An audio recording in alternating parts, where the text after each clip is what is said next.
প্রতিশোধ নেওয়ার প্রয়োজন নেই, শুধু অপেক্ষা করো আর দেখো। প্রিয় বন্ধু, তোমাকে যে ঠকিয়েছে, তোমাকে যে কষ্ট দিয়েছে, তোমার সাথে যে বিশ্বাসঘাতকতা করেছে, তোমাকে যে তিল তিল করে ধ্বংস করে দিয়েছে, তোমাকে যে পথে বসিয়ে দিয়েছে, তোমার চোখের পানি যে ঝরিয়েছে, তোমার রাতের বেলার বালিশ ভেজানোর কারণ যে হয়েছে, তাকে তোমার বরদোয়া দিতে হবে না, তাকে তার ধ্বংস দেখতে হবে না। তুমি বরদোয়া দিও না, তুমি অপেক্ষা করো আর দেখো তোমার সামনেই সে ধ্বংস হবে। তুমি তো কান্না করেছো গোপনে, সে মানুষের সামনে কান্না করতে করতে নিজেকে শেষ করে দিবে, তারপরে মাসুল দিতে পারবে না অপরাধের। কষ্ট দিয়ে ঠকিয়ে কেউ ভালো থাকতে পারেনি, ইভেন কিয়ামত পর্যন্ত পারবেও না।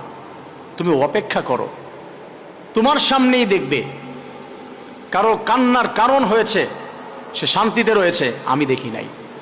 মানুষ ধ্বংস হয়ে যাবে সামনেই। আমি ছোট্টবেলায় প্রশ্ন করেছিলাম আমার এক উস্তাদকে, উস্তাদজি, এই যে যারা মানুষকে ঠকায়, মানুষকে কষ্ট দেয়, মানুষের প্রতি জুলুম নির্যাতন করে, এদেরকে আমি একটু হাসরের ময়দানে শাস্তি দিতে পারতাম, আমার ভালো লাগতো।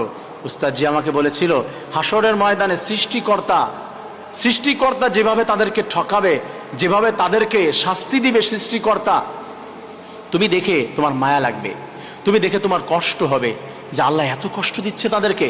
তুমি কত কৌশল জানো তাকে কষ্ট দেওয়ার। ভাই বন্ধু, তুমি তাকে কি কষ্ট দিবে? মেরে ফেলবে, তাই না? তুমি সর্বোচ্চ মেরে ফেলতে পারো। আল্লাহ বলেছে লা ইয়ামুতু ফিহা ওয়ালা ইয়াহইয়া, বাঁচবেও না মরবেও না, আমি বাঁচতেও দিব না মরতেও দিব না, এত কষ্ট দিব, নিঃশেষ করে দেব, ভিতরটা সারখার করে দেব, আমি বাঁচতে দিব না মরতেও দিব না আমি। আল্লাহু খায়রুল মাকিরিন। আল্লাহ বলছে তুমি আমার প্রতি ভরসা করো, তুমি আমার প্রতি ভরসা করো, আমার উপরে ছেড়ে দাও, প্রতিশোধ তোমার নিতে হবে না, আমার উপরে ছেড়ে দাও। ওয়ামাকারু ওয়ামাকারাল্লাহু আল্লাহু খায়রুল মাকিরিন। আল্লাহ তাআলা বলছে তারা ষড়যন্ত্র করছে, তারা ঠকিয়েছে, তারা জুলুম করেছে, আমি আল্লাহ রব্বুল আলামিন যখন কৌশল অবলম্বন করব, তারা তখন সরতে পারবে না, তারা ছুটে যেতে পারবে না।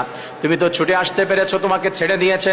আমি যখন ধরি না, যখন আমি আল্লাহ তাআলা ধরবো, আমি এমন করে ধরবো, আমার হাত থেকে কুদরতি হাত থেকে ছুটার মতো ক্ষমতা তার 14 গোষ্ঠীর থাকবে না। অতএব তুমি আপসেট হয়ে না, মন খারাপ করো না, শুধু ধৈর্য ধারণ করো।